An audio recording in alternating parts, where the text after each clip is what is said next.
எல்லாருக்கும் அனைவருக்கும் வணக்கம். நம்ம இந்த சேனல்ல இப்போ சுக்கிரனுடைய பெயர்ச்சி தனுசு ராசிக்கு சுக்கிரன் வரார். அவர் அசுர குரு. அவர் தேவகுருவோட வீட்டுக்கு வரார். தனுசு ராசி காலபுருஷ தத்துவத்துல 9வது வீடு. இந்த தனுசு ராசிக்கு இப்போ குருவனுடைய பார்வையும் இருக்கு. ஆனா குரு வக்ரமா இருக்கார். வக்ர குருவோட பார்வையும் இருக்கு.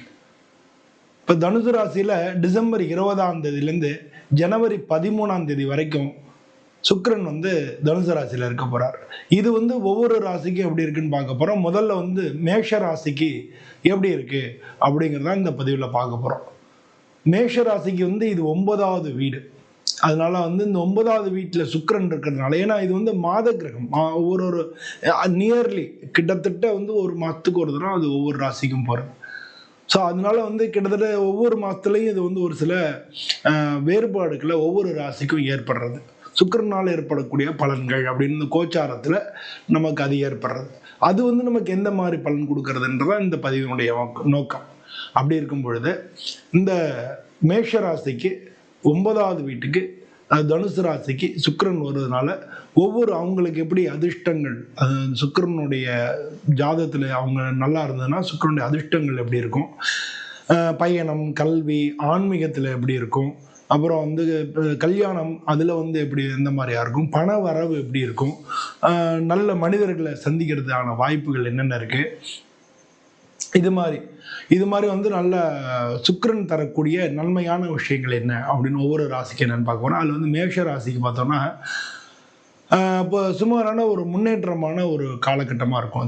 இதில் வெளிநாட்டு வேலை வாய்ப்பு கிடைக்கலாம், வெளிநாட்டிலேருந்து தொடர்புகள் கிடைக்கலாம், வெளிநாட்டு வேலை வாய்ப்பு கிடைக்கலாம், இல்லை வெளிநாட்டு கம்பெனிகளில் நம்ம வேலை பார்க்குற வாய்ப்புகள் அந்த மாதிரி கிடைக்கலாம், இல்லை வெளிநாட்டிலேருந்து புதிய அசைன்மெண்ட்டு தான் நம்ம கிடைக்கலாம். இதெல்லாம் இந்த காலகட்டத்தில் நடக்கும். அப்புறம் கவர்மெண்ட் அரசாங்கம் தொடர்பான விஷயங்களில் உங்களுக்கு முன்னேற்றங்கள் நடக்கும். உங்களுக்கு மேல் அதிகாரிகளாக இருக்கிறவங்களுடைய ஆதரவு உங்களுக்கு நிச்சயமாக கிடைக்கும். வியாபாரத்தில் புதிய கிளையண்ட்ஸு, அவங்க புதிய கிளையண்ட்ஸோட லிங்க்கு இதெல்லாம் இந்த காலகட்டத்தில் கிடைக்கிறதுக்கான வாய்ப்புகள் இருக்குது. இது மாதிரி மார்க்கெட்டிங்கில் நீங்கள் இருந்தீங்கன்னாலும் சரி, கிரியேட்டிவ் ஃபீல்டில் நீங்கள் இருந்தீங்கனாலும் சரி, இல்லை எஜுகேஷ்னல் ஃபீல்டில் இருந்தாலும் சரி, இல்லை நீங்கள் டூரிசம், ட்ராவலர் அந்த மாதிரி தொழில் இருந்தாலும் சரி, இந்த காலகட்டத்தில் நல்ல வளர்ச்சிகள் ஏற்படும். அதாவது டிசம்பர் 20ஆம் தேதியிலிருந்து ஜனவரி 13ஆம் தேதி வரைக்கும் இருக்கக்கூடிய காலகட்டத்தில் நல்ல வளர்ச்சி ஏற்படும். அது மட்டும் இல்லை இந்த காலத்தில் நீங்கள் முக்கியமாக கவனிக்க வேண்டியது என்ன அப்படின்னா, அவசரப்பட்டு எந்த முடிவும் எடுக்க வேண்டாம்.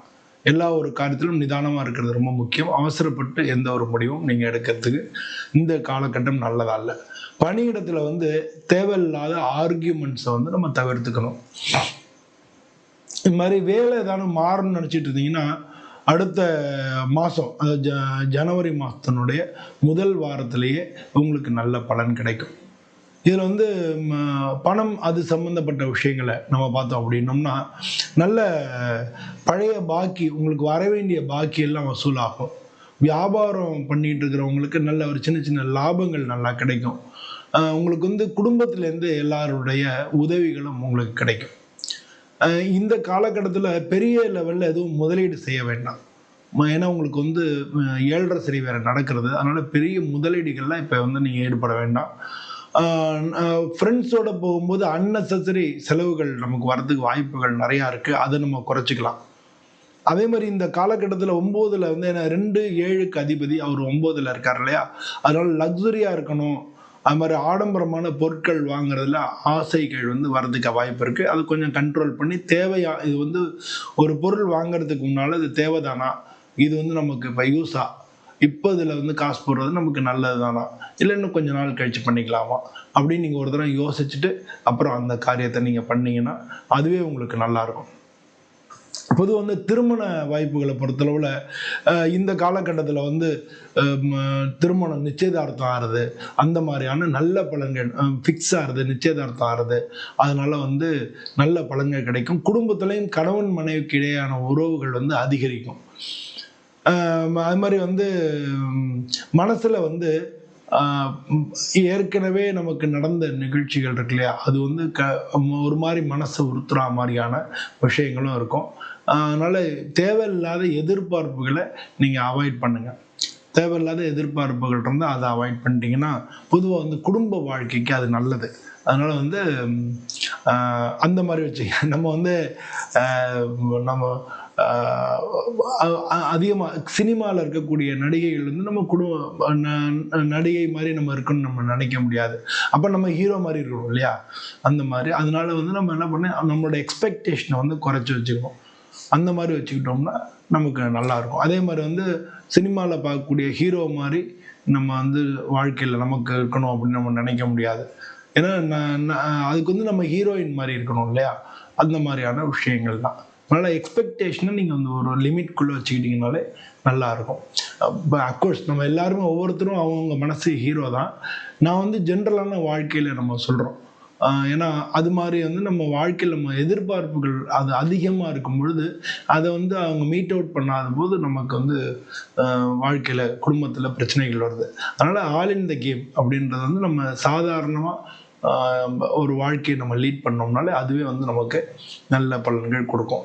அப்படி இருந்தோம்னா குடும்பத்தில் வந்து அமைதி நல்லா நிச்சயமாக இருக்கும். இப்போ அஃபெக்ஷன் கூடும் இந்த டயத்தில். நான் இதெல்லாம் எதுக்கு சொல்ல வரேன் அப்படின்னா நம்ம ஜென்ரலாக உள்ள விஷயங்கள் தான். அதனால் வந்து எப்போ எக்ஸ்பெக்டேஷனை கம்மி பண்ணிங்க, குடும்பத்தில் வந்து அஃபெக்ஷன் கூடும். இப்போ நடக்கக்கூடிய பீரியட் வந்து நல்லா தான் இருக்குது. உங்களுடைய உறவினர்களுடைய தொடர்புகள் ஏற்படுறதுக்கான வாய்ப்புகள் நிறையா இருக்குது. அது மாதிரி தெய்வீக கோயில்களுக்கு புனித யாத்திரைகள், கோயில் தரிசனம் பண்ணுறதுக்கெல்லாம் நீங்கள் ட்ராவல் பண்ணுறதுக்கு இந்த காலகட்டங்கள் உதவியாக இருக்கும். அதனால் கோயில் அது மாதிரி வந்து நீங்கள் போகிறதுக்கு, கோயில் தரிசனம் செய்யறதுக்கு ஒரு நல்ல காலகட்டமாக இருக்குது. பெரியவங்களுடைய ஆசீர்வாதங்கள் உங்களுக்கு நிச்சயமாக உண்டு. இந்த மாதிரி வந்து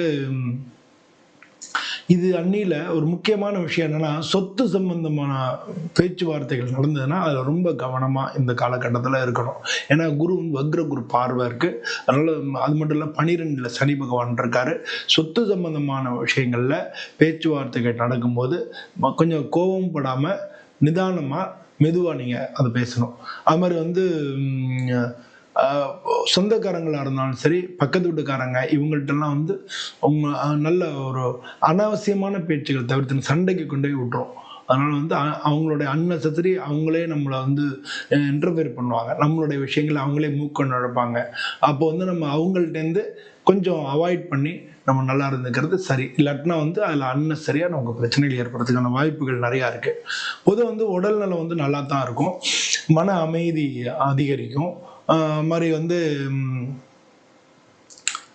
ஏற்கனவே உங்களுக்கு இருக்கக்கூடிய பிரச்சனைகள் வந்து ஒரு சின்ன ரிலீஃப் உங்களுக்கு கிடைக்கிறது நிச்சயமாக வந்து வாய்ப்புகள் இருக்குது. டயர்ட்னஸ் இருக்கலாம், கொஞ்சம் டயர்ட்னஸ் இல்லாட்டி ஜெரிமான கோளாறு இது மாதிரி இருக்கு. ஏன்னா நீங்கள் வந்து உங்கள் ராசி வந்து நெருப்பு ராசின்றதுனால ஜெரிமான கோளாறுகள் இருக்கலாம். அதனால வந்து இல்லாட்டினா பயணங்கள் எங்கேயாலும் போயிட்டு வந்ததுனால டயர்ட்னஸ் இருக்கலாம். இதை தவிர வந்து பெரிய லெவலில் உங்களுக்கு உடல்நிலை பாதிப்புகள் வரத்துக்கு வாய்ப்புகள் இல்லை. இந்த காலகட்டத்தில் டிசம்பர் 20 ஜனவரி 13 வரைக்கும் நடக்கக்கூடிய இந்த காலகட்டங்களில் திடீர் பயணங்கள் ஏற்படலாம். அது மாதிரி யோகா, தியானம், சாமி தரிசனம் இதில் மாதிரியான விஷயங்களில் ஆர்வங்கள் வந்து அதிகரிக்கும்.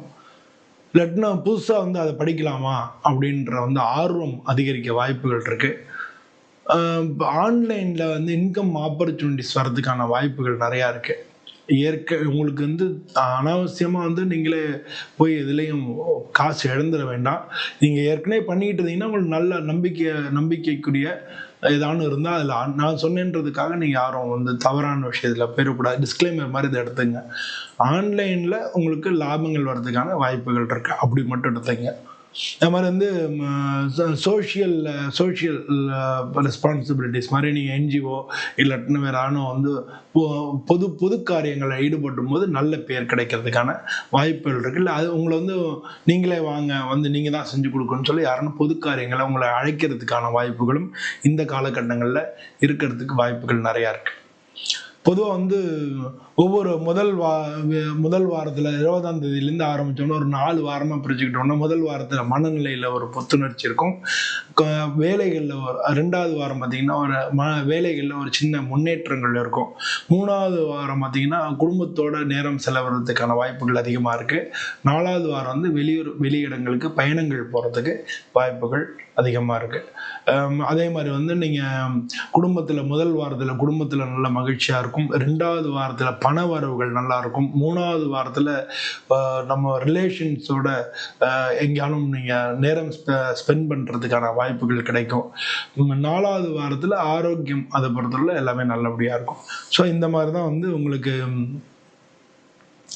3வது வாரம் 5ஆம் தேதியிலேருந்து 13ஆம் தேதி வரைக்கும் அது வந்து அதிர்ஷ்டம் நல்லாயிருக்கும். முக்கிய வேலைகள் எல்லாமே நிறைவேறும். அது மாதிரி ப்ராப்பர்ட்டி சொத்துக்கள் சம்பந்தமான பேச்சுவார்த்தைகள் சுமூகமாக முடியும். புதிய வாய்ப்பு உங்களுக்கு கிடைக்கிறதுக்கான சான்சஸ் அதிகமாக இருக்குது. பொதுவாக வந்து சுக்கிரன் வந்து பொதுவாக வந்து நன்மையே தரக்கூடிய இடத்துல தான் இருக்குது உங்கள் ராசிக்கு. ஆனாலும் வந்து நீங்கள் வந்து இந்த காலகட்டத்தில் லைட் கலர்ஸில் வந்து நீங்கள் ட்ரெஸ் போடுறது நல்லது.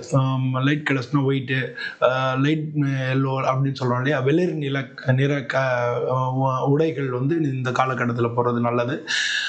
தாமரை மலரை வச்சு லக்ஷ்மிக்கு பூஜை பண்ணுறது ரொம்ப ரொம்ப ஒரு அது என்ன சொல்லுது, பணங்காசில் வந்து ரொம்ப முன்னேற்றத்தை கொடுக்கும். தாமரை மலர் வச்சு லக்ஷ்மிக்கு பூஜை பண்ணுறது. அதே மாதிரி உங்களுடைய அம்மாவுக்கோ உங்கள் கூட பிறந்தவங்களுக்கோ உங்கள் வீட்டில் ஏதாவது கிஃப்ட் வாங்கி கொடுத்து அவங்கள சந்தோஷப்படுத்துனீங்கன்னாலும் அது வந்து உங்களுக்கு திடீர் அதிர்ஷ்டங்களை கொண்டு வந்து கொடுக்கும். ஓம் சுக்ராய நமஹ அப்படின்னு சொல்லி டெய்லி வந்து 16 தரம் ஜெபம் பண்ணலாம். ஓம் சுக்ராய நமஹ, ஓம் சுக்ராய நமஹ அப்படின்னு சொல்லி சாதாரணமாகவே சொல்லலாம். இதெல்லாம் பண்ணீங்கனாலே உறவுகள், செல்வம், அதாவது பணங்காசு, மன அமைதி இதெல்லாம் கிடைக்கும். இதெல்லாம் வந்து இந்த காலகட்டத்தில் இருக்கும். பொதுவாக வந்து சுக்கிர பயிற்சி உங்களுக்கு மிக நல்ல பலன்களை கொடுக்குன்னு சொல்லி நானும் சுவாமியை பிரார்த்தனை பண்ணிக்கிறேன். இதே மாதிரி இன்னொரு வீடியோவில் உங்கள் அனைவரை சந்திக்கிறேன். நன்றி, வணக்கம்.